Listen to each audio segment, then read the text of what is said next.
할렐루야. 즐거운 주일이고 또 즐거운 어버이 주일이며 또 해피 머더스데이입니다. 하나님께서 저에게 복을 주셔서 각자 한 명도 빠짐없이 부모를 갖게 하시고 저희가 부모의 사랑을 받게 해주셨습니다. 그 부모가 또 부모가 있고 그 부모가 또 부모가 있으며 또 하나님께서 처음 사랑하시고 이렇게 그 사랑이 저희에게까지 왔습니다. 하나님께서 저희를 사랑하심을 저희의 부모님을 사랑하셔서 부모님께서 저희를 사랑하시고 또 저희가 그 사랑을 받아 저희가 또 사랑을 건넬 수 있음을 이 시간 기억하고 저희가 온 마음 다해 이 시간을 하나님께 바치며 또 하나님께서 즐거워하시는 저희 각자의 삶이 되기를 기도하며 나아가겠습니다.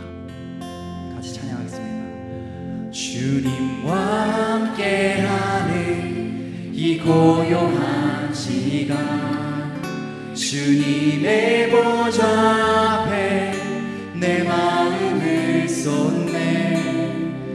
모든 것 아시는 주님께 감출 것 없네. 내 마음과 정성 다해 주 바라나이다. 주님과 함께하는 이 고요한 시간 주님의 보좌 앞에 내 마음을 쏟네. 모든 것 아시는 주님께 감출 것 없네. 내 마음과 정성 다해 주 바라나이다. 온 마음 다해 사랑합니다. 온 마음 다해 주 알기 원하네. 내 모든 삶 당신 것이니 주만 섬기 온 마음 다해. 나 염려하잖아도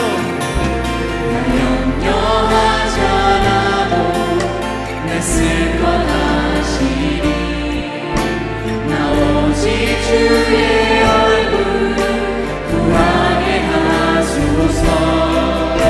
다 이해할 수 없을 때라도 순종하며 날마다 순종하며 주 따르오리라.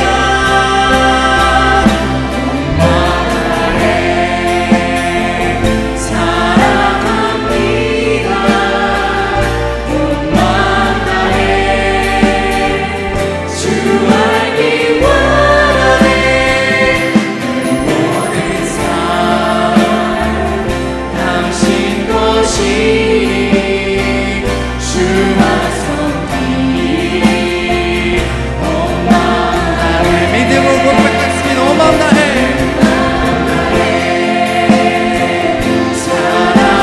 사랑합니다. 온 마음 다해 주 알기 원하네.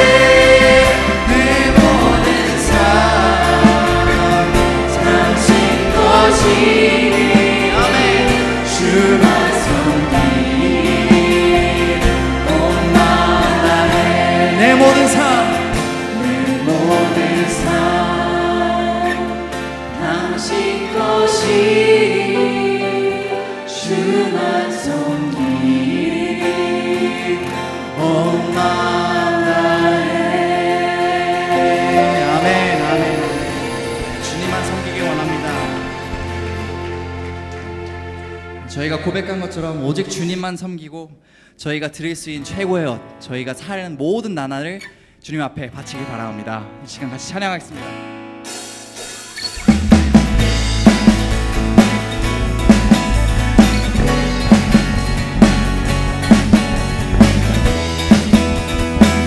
같이 고백하겠습니다. 주발 앞에 나엎드려 주발 앞에 나엎드려 주만 간절히 원해. 주 계신 곳 다 바라봅니다.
Jesus, you're the only one that I could live for.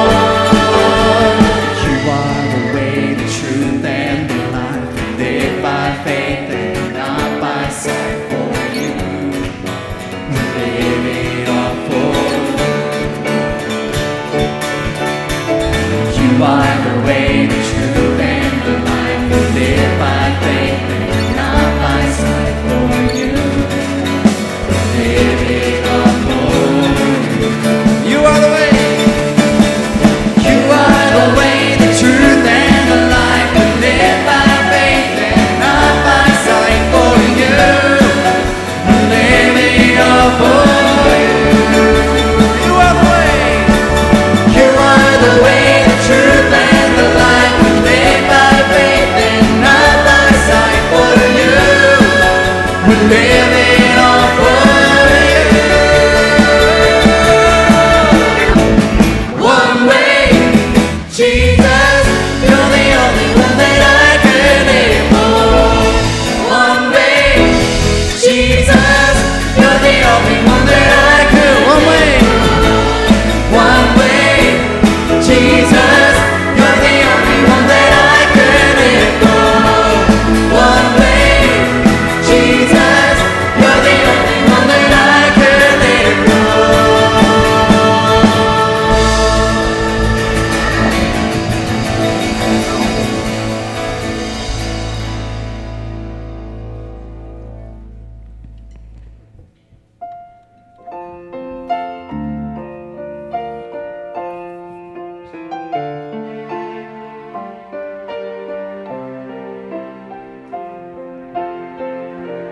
내 주 되신 주를 참 사랑하고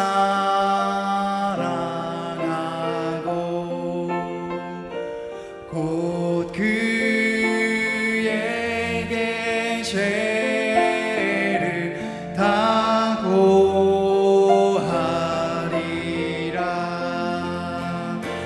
그는 은혜를 주신 내 예수시니 이전보다 더 사랑하시고 내 죄를 다 고하리라. 그는 은혜를 주신 내 예수시니 이전보다 더 사랑하시고 내 죄를 다 고하리라. 그는 은혜를 주신 내 예수시니 이전보다 더 사랑하시고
내 마음속에 들여볼 때 하늘의 별 울려 펴지는 뇌성 주님의 권능 우주에 찬네 주님의 높고 위대하심을 내 영혼이 찬양하네 주님의 높고 위대하심을 내 영혼이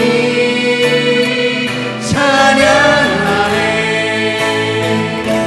숨소리나 험한 산 골짜기에서 지저귀는 저 새소리내가 고요하게 흐르는 시냇물은 주님의 솜씨 노래하도다 주님의 높고 위대하심을 내 영혼이 찬양하네 주님의 높고 위대하심을 내 영혼이 찬양하네 주 하나님 독생자 아낌없이 우리를 위해 보내주셨네 십자가에 피 흘려 죽으신 주 내 모든 죄를 구속하셨네 아멘 주님의 높고 위대하심을 내 영혼이 찬양하네 주님의 높고 위대하심을 내 영혼이 찬양하네 내 주 예수 세상에 다시 올 때 저 천국으로 날 인도하리 나경소리 엎드려 경배하며 영원히 주를 찬양하리라 주님의 높고 위대하심을 내 영혼이 찬양하네 주님의 높고 위대하심을 내 영혼이 찬양하네 주님의 높고 위대하심을 내 영혼이 찬양하네 주님의 높고 위대하심을 내 영혼이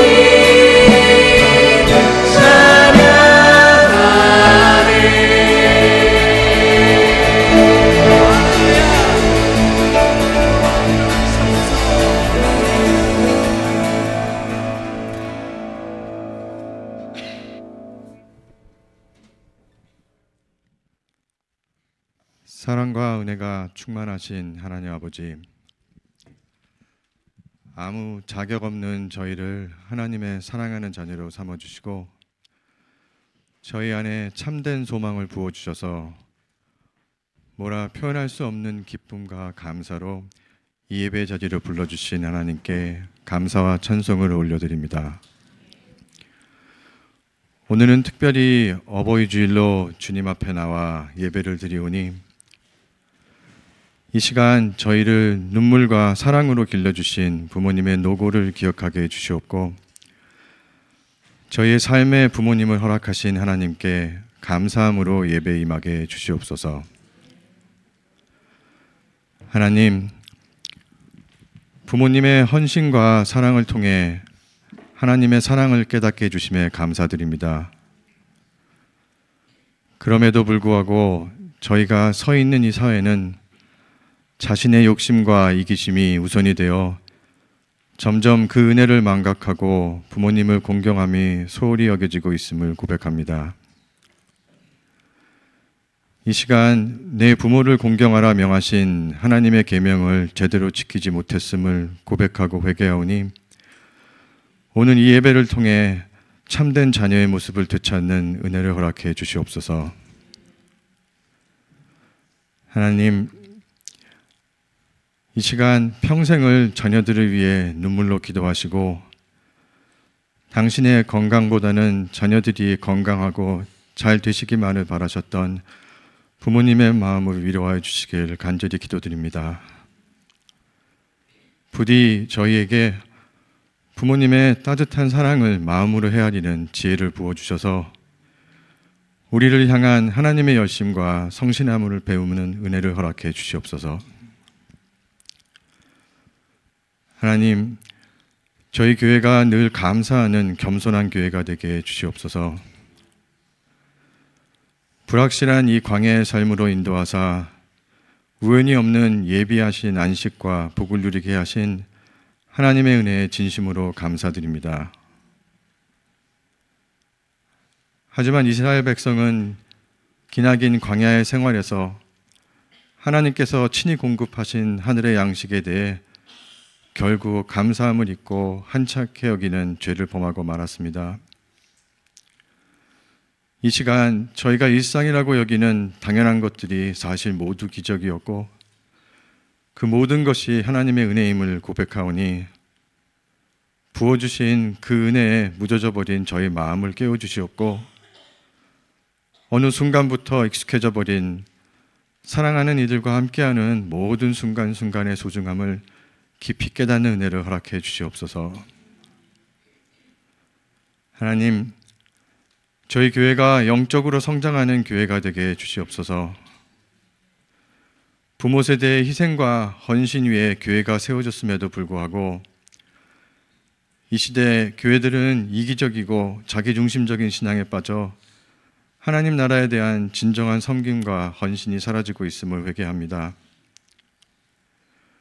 이 시간 성숙하기보다 편안함과 익숙함에 안주하려는 저희의 욕구를 아버지께 모두 내어드리오니 불편함 속에서 저희를 성숙하게 하시는 십자가의 삶을 감당하게 해주시옵고 하나님의 뜻과 영광이 온전히 이루어지는 교회가 되게 해주시옵소서.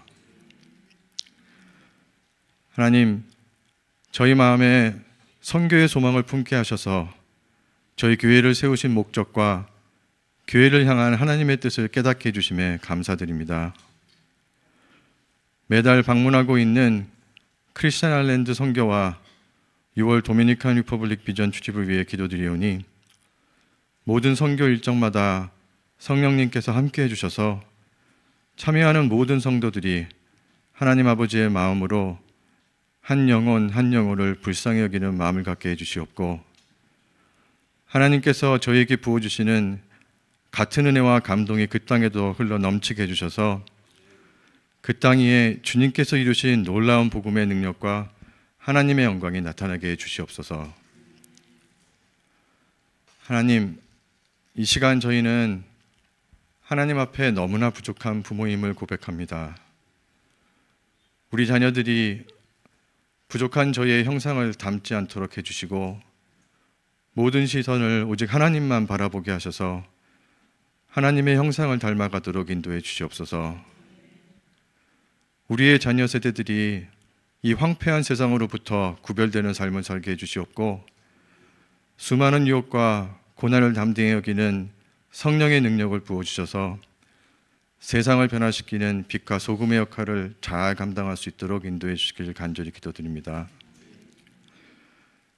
이 시간 정신적으로 육신적으로 연약함을 고려받고 있는 성도들, 병환 중에 고통받고 계신 환우들을 위해 한마음으로 기도드리오니 저희의 기도를 들어주시옵고 두려움으로 흔들리는 그들을 강한 믿음으로 붙잡아 주시어서 무거운 마음에 평안함을 부어주시고 하나님과의 특별한 교제를 통해 그들의 몸과 마음에 치유와 회복의 은총을 베풀어 주시옵소서.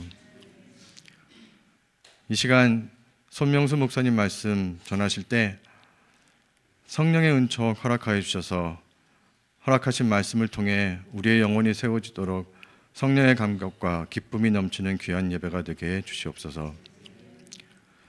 오늘은 특별히 귀한 가정을 허락하신 하나님께 감사함으로 아버지의 자녀들이 정성을 다해 찬양을 준비했습니다. 온 마음으로 드리는 이 찬양 아버지 기뻐 받아 주시옵고 찬양의 은혜를 통해 온 성도가 한 마음으로 하나님께 영광 올려드리는 복된 시간이 될 수 있도록 인도하여 주시옵소서. 오늘 예배드리는 우리 모두가 서로 사랑하게 하여 주시고 주님의 사랑과 축복이 날마다 더하는 가정들이 되게 하여 주시길 소망하며 주 예수 그리스도 이름으로 기도드립니다. 아멘.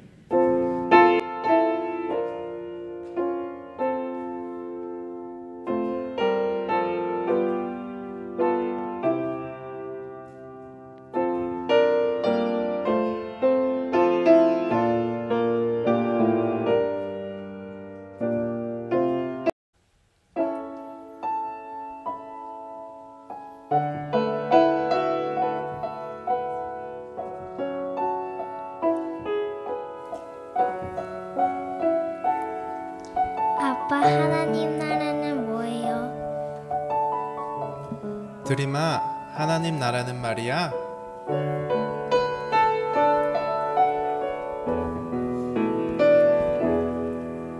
하나님 나라는 어떤 곳일까?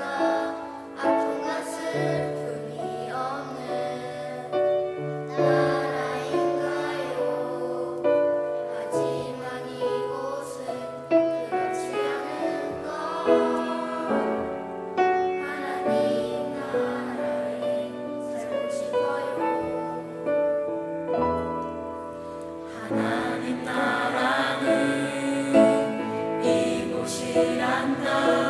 여전히 아프고 슬픈 일이 있지만 행복과 기쁨이 여전히 있는 것. 우리가 하늘과 땅의 통로야. 이 땅에서 하늘 뜻을 안고 사는 자들 믿음으로 하는 뜻을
오늘 하나님 말씀 다 같이 보시겠습니다. 하나님 말씀은 고린도전서 13장 4절서부터 7절까지 말씀입니다.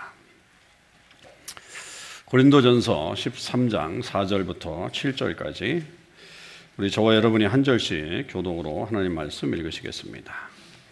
사랑은 오래 참고 사랑은 온유하며 시기하지 아니하며 사랑은 자랑하지 아니하며 교만하지 아니하며 무례히 행하지 아니하며 자기의 유익을 구하지 아니하며 성내지 아니하며 악한 것을 생각하지 아니하며 불의를 기뻐하지 아니하며 진리와 함께 기뻐하고 모든 것을 참으며 모든 것을 믿으며 모든 것을 바라며 모든 것을 견디느니라. 아멘. 오늘은 어머니 날이죠. 마더스데이를 지나면서 교회에서는 우리 어버이 주일로 지키게 됩니다. 이 시간 모든 부모님들에게 하나님의 크신 은혜가 있기를 먼저 주님의 이름으로 축원합니다. 어버이 주일 설교는 쉽지가 않습니다. 왜냐하면 너무나도 결론이 정확하게 정해져 있기 때문입니다. 결론은 성경 말씀 그대로죠. 내 부모를 공경하라 라고 하는 것이 이게 결론이죠. 이건 하나님의 명령이기도 합니다. 십계명에 더군다나 정확하게 명시되어 있습니다. 특히 이 십계명에는 우리가 알듯이 하나님에 대한 계명이 있는데 그 하나님의 계명 다음에 바로 등장하는 게 바로 이 부모님 공경에 대한 계명이죠. 그래서 그것은 사람들 사이의 관계에서 가장 으뜸이 된다, 가장 먼저 나오기 때문에 으뜸이 되는 계명이다라고 하는 것을 의미해주고 있습니다. 그러니까 여기에는 하나님이 저희들에게 주신 그런 뜻이 있는데요. 부모님에 대한 공경이 어떤 특별한 축복을 담아내고 있기 때문에 그렇습니다. 출애굽기 20장 12절 말씀을 보면 이렇게 되어 있죠. 내 부모를 공경하라. 그리하면 내 하나님 여호와가 내게 준 땅에서 내 생명이 길리라. 그렇게 되어 있습니다. 그러니까 사람들에 대한 어떤 계명, 그 계명에 대한 스테이트먼트가 있어요. 너의 부모를 공경하라, 너 살인하지 말라, 이런 스테이트먼트, 선언이 있죠. 그리고 그 다음에 이어서 바로 나오는 이 축복의 선언이 나오는 계명은 이 계명밖에는 없습니다. 그러니까 다른 계명들은, 이 이후에 나오는 계명들은 그저 계명들만 존재하고 있다라고 하는 거죠. 그러니까 그렇다고 한다면 이 부모님을 공경하는 것이 우리가 복을 받을 수 있는 매우 중요한 가치, 그러니까 우리가 복 받으려면 이 부모님을 공경해야 된다라고 하는 것에 대한 이 가치가 있다라고 하는 것을 우리는 봐야 된다는 거죠. 그러니까 결국 이런 것을 통해서 보면 우리가 받는 복의 시작이 가정에서부터 출발하는 것이구나 라고 하는 것을 보고, 특별히 그 가정에서도 우리가 우리를 낳고 길러주신 부모님을 잘 공경할 때에 하나님께서 우리에게 주시는 복을 충분히 누릴 수 있다라고 하는 사실을 우리에게 알려줍니다. 그리고 이 십계명의 5계명이 우리에게 주목을 받는 또 다른 이유가 하나가 더 있는데요. 그건 뭐냐면 이 계명이 하나님과 인간 사이의 브릿지 역할, 가교 역할을 해주기 때문입니다. 그러니까 부모님과 자녀 사이의 어떤 관계는 하나님과 우리의 관계를 가장 잘 표현해주는 이 땅의 표상이고 그런 표현이다라고 봐야 되죠. 그러니까 하나님이 우리를 사랑하실 때 어떻게 사랑하시는가라고 하는 것을 보려면 부모님이 자녀들을 사랑하는 것을 보면 알 수 있다라고 하는 사실입니다. 이게 그 사랑의 핵심이 결국 조건 없는 사랑, 즉 아가페의 사랑을 말합니다. 반대로 우리 쪽에서 하나님을 볼 때도 우리가 하나님을 대할 때 어떻게 대해야 되느냐라고 했을 때 그것을 부모님을 공경하듯이 해야 된다라고 하는 그런 의미도 있는 거죠. 하나님은 보이지 않는 그런 존재입니다. 그런데 우리가 하나님을 사랑한다고 할 때, 하나님 사랑합니다라고 할 때 어떤 허공에다 대고 이렇게 하나님 사랑합니다라고 하는 표현을 할 수가 없어요. 그러니까 사랑이라고 하는 것은 명확한 대상이 필요한 거예요. 그래서 하나님이 이 땅의 부모님을 통해서 그 사랑하는 법을 배우게 함으로 인해서 하나님을 사랑하는 것을 우리에게 알게 하신 것이죠. 결국 무슨 말이냐면 부모님을 잘 공경하는 사람이 결국 하나님을 잘 섬긴다, 이렇게 볼 수 있다는 거예요. 그러니까 부모 공경과 하나님 사랑이 결코 떨어질 수 없다라고 하는 사실이죠. 그러니까 이처럼 부모님을 공경하라고 하는 것은 매우 기본적인 성경의 진리이기 때문에 어버이 주일을 맞이하는 오늘 우리는 다시 부모님을 잘 섬기고 존경하고 사랑하는 그런 삶을 살아야 합니다. 이것이 오늘 어버이 주일의 설교의 결론입니다. 자, 이렇게 당연한 결론을 맺을 수밖에 없지만 우리에게 매년마다 이렇게 어버이 주일을 지키게 하시는 이유가 또 있겠죠. 그것은 우리가 어떤 마음을 가지고 이 부모님을 공경해야 될 것인가를 이 시간을 통해서 다시 한번 되새기는 그런 시간이기 때문에 그렇습니다. 자, 오늘은 그 의미를 우리가 좀 더 잘 알기 위해서 고린도전서 13장의 사랑의 내용에 대해서 살펴보면서 우리의 마음을 좀 한번 준비하려고 하죠. 이 말씀은 고린도전서 13장의 말씀은 이 보편적인 유니버설 러브에 대한 이 보편적인 사랑에 대해서 우리에게 말씀해 주시는 하나님의 그런 말씀입니다. 물론 이 사랑의 내면에는 하나님께서 우리를 어떻게 사랑하시는가라고 하는 것이 전제되어 있습니다. 그러나 이 바울은 그 하나님의 사랑을 가지고서 우리가 이 땅에서 우리가 만나는 모든 사람들에게 그리고 우리가 행하는 이 사랑의 이 보편적인 사랑의 모습을 가지고 살아야 된다라고 하는 것을 모든 관계 속에서 이렇게 살 것을 우리에게 명령하면서 이 사랑의 명령을 우리에게 권면하고 있는 거죠. 자, 그런데 오늘 이 사랑의 내용을 먼저 살펴보기 전에 제가 글 하나 좀 읽어 드리려고 하는데요. 제가 받은 글인데 어떤 부모님이 자녀들에게 쓴 편지 형식의 글입니다. 한번 읽어 드리겠습니다. 내 사랑하는 아들, 딸들아, 언젠가 우리가 늙어 약하고 지저분해지거든 인내를 가지고 우리를 이해해다오. 늙어서 우리가 음식을 흘리면서 먹거나 옷을 더럽히고 옷도 잘 입지 못하게 되면 내가 어렸을 적 우리가 먹이고 입혔던 그 시간들을 떠올리면서 미안하지만 우리의 모습을 조금만 참고 받아다오. 늙어서 우리가 말을 할 때 했던 말을 하고 또 하더라도 끝까지 들어주면 좋겠다. 내가 어렸을 때 좋아하고 듣고 싶어 했던 이야기를 내가 잠이 들 때까지 셀 수 없이 되풀이해 주면서 들려주었던 것을 기억해다오. 훗날에 혹시 우리가 목욕하는 것을 싫어하면 우리를 너무 부끄럽게 하거나 나무라지는 말아다오. 수없이 핑계를 대면서 목욕을 하지 않으려고 도망치던 너를 목욕시키려고 따라다니던 우리의 모습을 기억해다오. 점점 기억력이 약해지는 우리가 혹시 스마트폰을 잘 사용하지 못하더라도 끈기와 사랑을 가지고 잘 가르쳐다오. 어릴 적 수많은 실수를 인정하고 가르쳐 주었던 것을 기억해다오. 다리가 힘이 없고 쇠약하여 우리가 잘 걷지 못하게 되거든 걷는 것을 좀 도와다오. 내가 뒤뚱거리며 처음 걸음마를 배울 때 우리가 내게 한 것처럼 내 손을 우리에게 빌려주면 좋겠구나. 비록 우리가 너를 키우면서 많은 실수를 했어도 능력이 없어서 남들처럼은 못해줬다 할지라도 부모로서 너에게 최선을 다하고 싶었다는 것을 알아다오. 사랑한다. 내 사랑하는 아들, 딸들아.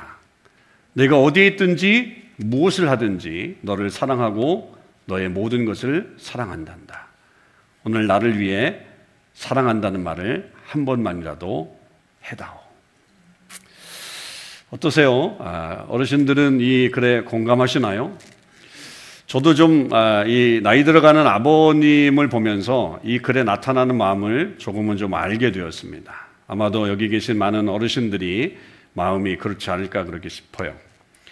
자, 그런 마음을 가지고 오늘 본문에서 부모님을 향한 몇 가지 중요한 사랑의 원리들을 이 사랑장에서 한번 살펴보려고 합니다. 자, 첫째로 우리가 좀 살펴볼 것은 사랑은 오래 참는 것에서부터 시작한다라고 하는 이 사실을 꼭 기억하자는 거죠. 제가 늘 말씀드리지만 여러분 이 사랑장의 시작 속에서 이 바울이 사랑을 첫 번째로 이야기할 때 강조하는 것은 어떤 뜨거움, 열정으로 사랑하자, 뜨거움으로 사랑하자 이렇게 얘기하지 않고 사랑은 오래 참는 것으로부터 시작한다라고 말하는 것에 우리는 귀를 기울여야 합니다. 오래 참는다라고 하는 것은 인내하는 것을 의미합니다. 그야말로 기다려준다라고 하는 그런 뜻을 가지고 있습니다.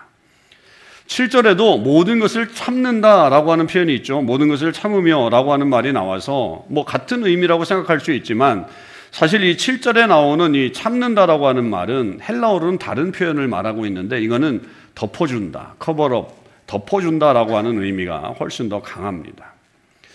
자, 4절에 나와 있는 이 말씀은 사랑은 오래 참는 것이다. 사실 이런 오래 참음의 모습은 부모님들에게서 더 많이 찾아볼 수 있죠. 그러니까 부모님과 자녀의 관계에서 부모님들이 갖는 사랑이 오래 참는 사랑이다라고 그렇게 표현하는 게 맞을 겁니다. 그런데 반대로 자녀들도 역시 부모님들을 향해서 오래 참는 사랑을 나타내야 된다라고 하는 거죠. 특히 연로하신 우리 부모님들에게는 이것이 절대적으로 필요합니다. 앞선 글에서처럼 부모님들이 연세가 드시면 여러 부분에서 그 능력이 현저하게 떨어지게 되는 것을 우리는 알게 됩니다. 말하는 것도 떨어지고요, 생각하는 것도 떨어지고요, 또 행동하는 것도 힘들어지기 때문에 많은 어려움을 겪는 게 실제적으로 일어납니다. 제가 이번 한국 방문하면서 이번에 아버님하고 시간을 좀 보내면서 이 인내하는 법을 몇 가지 배운 게 있습니다. 우선 이 아버님이 움직임이 불편하시게 됐어요. 그래서 그 움직임이 불편하시니까 제 속도에 맞추는 게 아니라 아버님의 걷는 속도에 맞추게 되더라고요. 더군다나 이번에 또 뇌출혈 때문에 다시 한번 좀 쓰러지셨는데, 그러다 보니까 작년에 여기 오셨을 때보다도 걷는 것이 훨씬 더 느려지셨어요. 그래서 제가 걸을 때 손을 잡고 부축해 드려야 되기 때문에 제 속도가 아닌 아버지의 속도에 맞춰서 걸을 수밖에 없었습니다. 그뿐 아니라 이 대화를 나눌 때도 되게 오래 참아야 했습니다. 아버님은 했던 말씀을 또 하고 또 하고 계속 하시더라고요. 자녀들이 설명을 하고 아버지 그 말 지난번에 했었어요. 얘기를 해도 당신의 생각을 전혀 굽히지 않고 또 하고 또 하고 또 하셨습니다. 이미 다 알고 있는 내용을 마치 처음 말씀하시는 것처럼 생생하게 말씀하시는 경우가 많았습니다. 그럴 때는 저 역시 처음 듣는 것처럼 응대해 드릴 수밖에 없었습니다. 아무리 뭐 했던 얘기라고 해도 그대로 또 말씀하시는 것을 볼 수 있어요. 사랑은 기다려주는 거죠. 상대방과 보조를 맞추는 것에서부터 출발하는 게 사랑입니다. 우리 주님이 그렇게 하셨습니다. 예수님이 이 땅에 오셔서 제자들과 함께 하실 때 예수님은 제자들의 속도에 맞춰 주셨다고 볼 수 있습니다. 때때로 너무 답답해서 그 제자들 야단치시는 것들도 있었지만, 그들을 그렇게 가르치기도 하셨지만, 결국 주님은 제자들이 당신에게 올 수 있을 만큼의 그런 시간들을 기다려 주셨죠. 그 모습이 가장 잘 나타난 것이 부활하신 이후에 제자들에게 보여주셨던 모습 속에서 볼 수 있습니다. 우리 같으면 배반하고 도망친 제자들 만나고 싶지 않았을 거예요. 그렇게 어려울 때 나오고 함께하지 않았던 사람들을 만나고 싶은 마음이 별로 없죠. 그런데 예수님은 부활하신 이후에 그들을 찾아가셔서 제자들을 위로하시죠.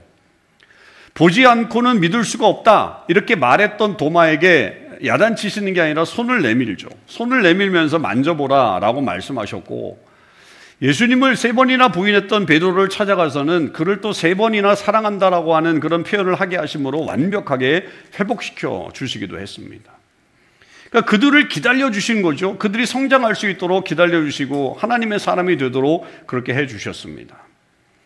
우리가 지금 묵상하고 있는 사도행전에 보면 완전 다른 베드로의 모습을 우리는 보고 있지 않습니까? 정말 감동적인 베드로의 모습 아닙니까? 그럴 때 우리가 정말 저 베드로가 그 옛날 예수님을 배반했던 그 베드로 맞아? 라고 할 정도로 베드로의 변한 모습을 우리는 보고 있습니다.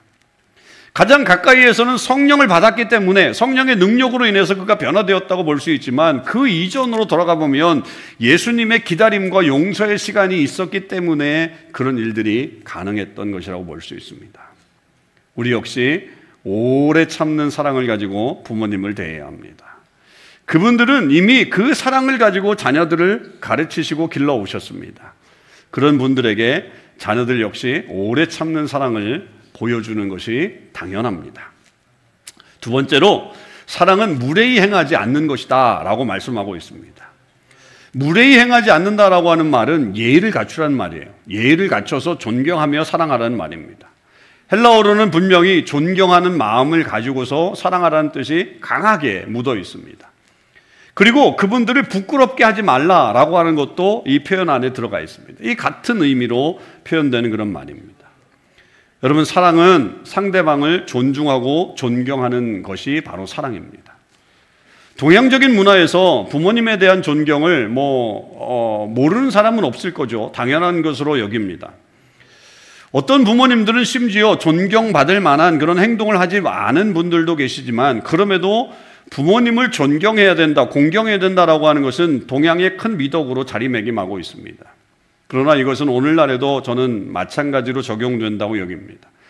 부모님이 정말 특별하게 잘못된 행동을 하지 않는 한은 존경하는 마음으로 부모님을 대하고 사랑하는 것, 그것은 우리 크리스천들이 가져야 될 아주 좋은 삶의 모습이라고 여겨집니다. 부모님들이 점점 나이가 들면서 약해지시죠. 몸도 약해지고 정신적으로도 약해지십니다. 그건 노화의 자연스러운 그런 모습이라고 볼 수 있죠. 그 말은 달리 얘기하면 그분들은 젊었을 때 그렇게 되지 않았다, 그렇지 않았다라고 하는 반대의 뜻도 있습니다. 여러분, 가끔 부모님들의 젊었을 때의 사진을 본 적이 있으십니까? 그러면 매우 생소하죠. 우리 부모님도 저런 때가 있었네. 저분도 저런 젊은 시절이 있었네. 저분도 저런 청춘이 있었네. 그런 것에 우리는 약간 좀 생소하고 의아했던 그런 경험들이 있죠. 그러니까 지금 보고 있는 우리 부모님들의 모습과 그때의 모습이 너무나도 다르기 때문에, 익숙한 이 모습에 익숙해져 있기 때문에 그분들의 젊었을 때를 상상하기 힘들 때가 있습니다. 젊은 분들도 마찬가지죠. 그 부모님들이 그렇게 연세가 안 드셨어도 우리 엄마가 젊었을 때 처녀의 시절 때 리즈의 모습이 있었네. 머리칼 길고 이럴 때, 지금은 파마하고 머리 짧지만 옛날에는 철렁철렁 하면서 이렇게 약간 비스듬히 서가지고 사진 찍었던 어떤 그런 모습이 있었네.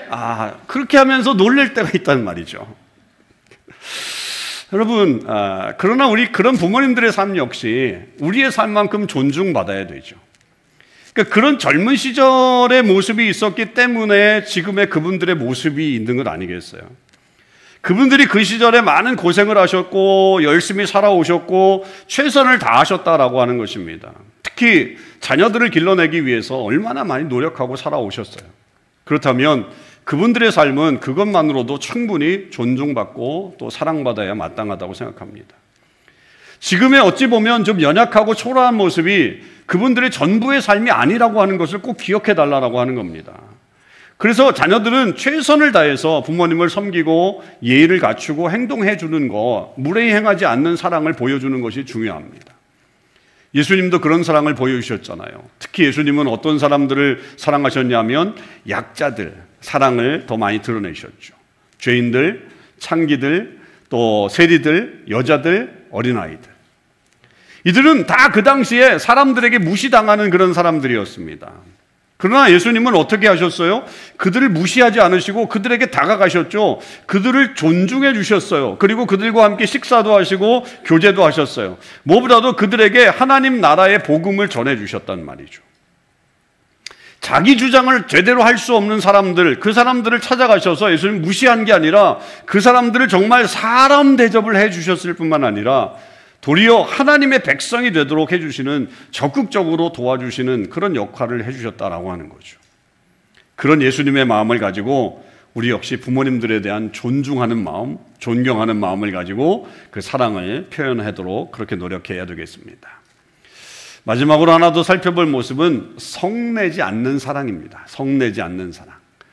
사랑은 화를 내지 않는 것이다, 이렇게 말합니다. 헬라어로 이 단어가 5절에 나오는데 성경에 딱 2번 나와요. 원어에는 딱 2번 나오는데 오늘 5절에 한 번 나오고 다른 하나는 사도행전 17장 16절에 한 번 더 나와요. 이 똑같은 단어가 딱 2번밖에 안 나오는데 사도행전 17장 16절의 말씀은 이런 거예요. 바울이 아테네에서 그들을 기다리다가 그 성에 우상이 가득한 것을 보고 마음에 격분하여 라고 되어 있어요. 격분했다 라고 하는 이 말이 지금 이 5절에 나와 있는 성내지 아니한다라고 하는 그 성내는 표현하고 동일한 표현입니다. 여러분, 바울의 모습을 한번 생각해 보시죠. 바울이 복음을 전하다가 그리스의 아테네에 갔어요. 아테네에 도착해 보니까 거기에 우상들, 이 아이돌들이 엄청나게 많은 것들을 그가 알면서 그의 마음속에 분노가 일어난 거죠. 로마의 모든 신들의 우상이 그곳에 다 모여 있어요. 바울은 이 도시의 패역함과 이 어리석음에 대해서 분노가 속에서 차오르게 된 거죠. 유일하신 하나님을 믿는 그 바울로서는 도저히 용납할 수 없는 그런 사건이었기 때문에 그의 하나님에 대한 열정, 그리고 이 사람들의 어리석음, 이런 것들이 복합적으로 일어나게 되면서 속에서부터 화가 치밀어 오른 거예요. 그래서 격분했다라고 그렇게 표현을 하는 겁니다. 그런 뜻을 가진 단어예요. 이 뜻의 그런 단어가 성내지 않는다라고 하는 말이 그런 거예요. 그러면 성내지 않아야 한다라고 하는 이 사랑의 어떤 표현은 그냥 일반적인 화를 내는 게 아니라고 하는 거예요. 그게 아니라 아주 극심한 상황에서 이루어진 화냄. 그러니까 참고 있다가 그냥 폭발적으로 이렇게 빽 터져버리는 어떤 그런 화냄, 그런 것들을 말하는 것이다라고 그렇게 볼 수 있죠. 그렇게 하지 말라는 거예요. 근데 부모와 자녀 사이에 그런 분노가 일어납니까? 여러분, 그런 사람들이 있나요? 참고 있다가 그냥 막 터지는 그런 사람들이 있나요? 다 있는가 보네요. 그럴 수 있죠. 근데 실제로 그런 일들이 일어나는 것들도 종종 듣고 보죠. 특히 어떤 관계에 있어서 그러냐면 돈과 관련된 부분에서 그런 일들이 일어나죠.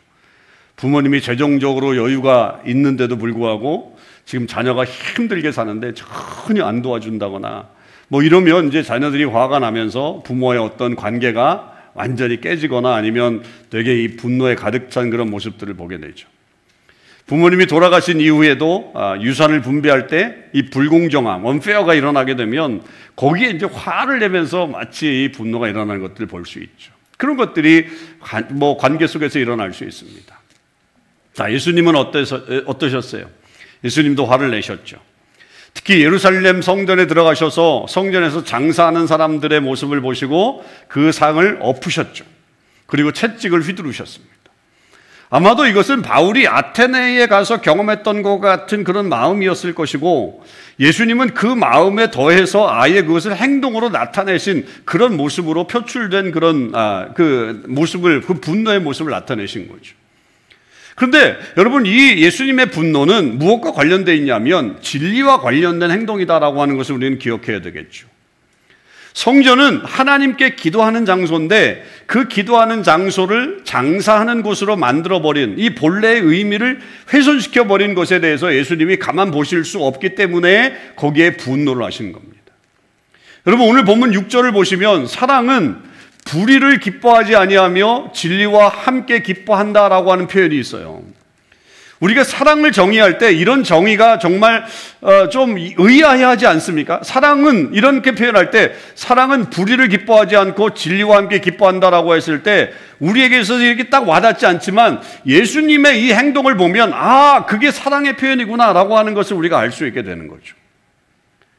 그러니까 우리가 진리 위에 서서 사랑을 해야 되고 그 불의한 일을 보게 되면 의로운 행동을 해야 되는 것이 사랑의 한 모습이구나라고 하는 것을 깨닫게 되는 거죠. 설령 그때는 분노를 정말 격렬하게 일으킨다고 할지라도 그것이 사랑의 표현이 된다라고 하는 것을 우리는 알 수 있습니다. 그러나 이건 되게 제한적이죠. 예수님은 대부분의 모든 삶 속에서 예수님의 모습은 사람들을 품어주는 사랑을 했습니다. 기다려주고 받아주는 사랑을 했던 것이죠. 겟세마네 동산에서 예수님이 아주 처절하게 마지막 기도를 하고 계셨잖아요. 이제 십자가를 앞에 두고 마지막 기도를 하셨는데 그럴 때 그 기도하실 때에 제자들은 어떻게 했어요? 제자들은 그런 예수님의 마음도 모르고 피곤해 지쳐서 잠이 들어버렸습니다.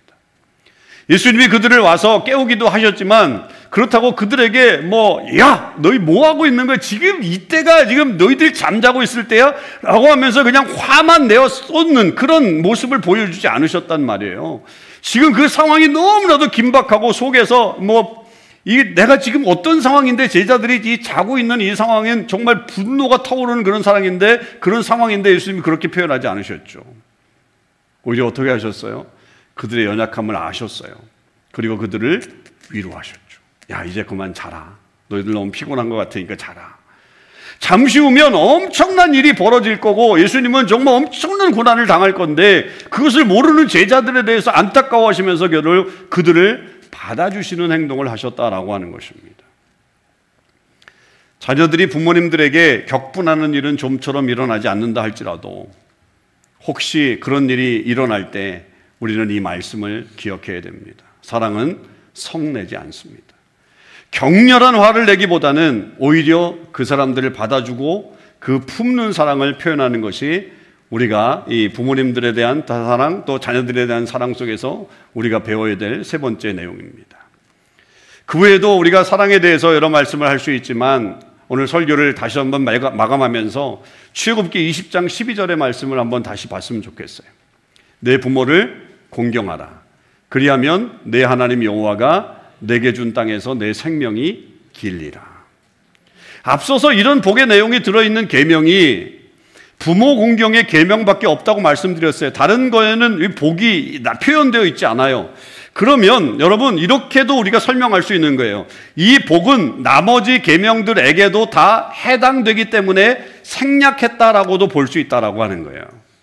그게 특별한 계명이긴 하지만 그 계명과 함께 이어지는 계명들도 역시 하나님께서 다 그런 복을 예고하셨다라고 하는 거죠. 그 다음에 나오는 게 뭐예요? 살인하지 말라, 간음하지 말라, 도둑질하지 말라, 거짓 증거하지 말라, 이웃의 것을 탐내지 말라라고 하는 이 계명들이 다 나오는데 결국 그런 것들도 역시 잘 지킬 때 부모 공경에게 주셨던 그 복이 그대로 임하게 될 것이다라고 보아도 틀리지 않다라고 하는 해석입니다. 그러면 이게 뭐냐? 결국 모든 복에, 우리 삶의 모든 생활의 가장 큰 기본의 복이 되는 게 바로 부모 공경의 복이 된다라고 하는 거예요. 그게 시작이라는 거예요. 그러니까 우리의 이 모든 삶에 있어서 복을 받으려면 어디서부터 출발해야 되느냐라고 한다면 가정에서부터 하나님의 복이 흘러 넘쳐나야 된다라고 하는 사실이죠. 그러니까 우리의 가정이 그런 가정이 되어야 되고 그 가정에 특별하게 부모와 자녀와의 관계 속에서 그 부모님을 공경하고 그 부모님을 자녀를 사랑하는 모습에서 이 복이 흘러 넘쳐서 우리의 삶의 모든 영역에까지 흘러가게 된다라고 하는 것입니다. 오늘 여보의 주일에 부모님에 대한 공경을 다시 한번 여러분 우리 마음속에 되새기시길 바라고, 더 나아가서 하나 더 우리가 생각할 것은 가정이 중요한 거구나. 가정에서의 복이 우리의 모든 복에 흘러넘치게 되어 있구나라고 하는 것을 꼭 기억하실 수 있길 바랍니다. 그래서 하나님이 원하시는 가정을 일구어 나가시기를 바라요. 그리고 오늘 부모님들에게 다시 한번 하나님의 큰 복이 임하기를 주님의 이름으로 축원합니다. 기도하겠습니다. 이 시간 우리가 함께 기도할 때 오늘 부모님들을 좀 축복합시다. 여러분들의 부모님들을 사랑하고 존경하고 또 공경하는 것이 성경의 진리입니다. 그렇게 할 때 하나님께서 그 복을 통해서 많은 것들을 우리에게 복을 주시고 우리 전체에 복을 주신다고 말씀하셨습니다. 여러분들의 부모님은 어떠신가요? 여러분의 부모님과의 관계는 어떠신가요? 부모님이 지금 약해지시진 않으셨나요? 그분들의 삶에 있어서 지금 힘든 시간들을 보내고 계시진 않으신가요? 우리가 그분들에게 어떻게 대하고 있나요? 특별히 우리 이민의 땅에 살면서 우리가 한국에 계신 부모님이나 멀리 떨어져 있는 부모님을 생각하면 더 우리의 모습이 참 부족하고 연약한 모습들이 많은데, 여러분 이 시간 그 부모님들을 축복하며 한번 기도합시다. 하나님, 그래서 우리 부모님들이 더욱더 건강하게 사시기를, 그리고 무엇보다도 하나님을 사랑하는 마음으로 하나님께서 인정하시는 그런 삶을 살 수 있도록 하나님과 늘 함께하는 귀한 삶을 살 수 있게 해달라고 그것을 기억하며 기도하시고, 또 우리의 모든 복이 가정에서부터 출발한다고 하는 사실을 우리가 다시 한번 명심하고, 지금 관계가 깨져 있는 사람이 있다면 관계 회복에 최우선을 두고 우리의 삶을 살아갈 것을 다짐하실 수 있기를 바라고, 내 삶의 가정의 문제 때문에 다른 삶이 풀리지 않는 것은 아닌지를 돌아보면서 우리 가정에서의 삶을 다시 새롭게 하겠다고 하는 결단과 헌신을 할 수 있는 귀한 시간이 되길 바랍니다. 우리 다 같이 이것을 위해서 우리 통성으로 함께 기도하시겠습니다.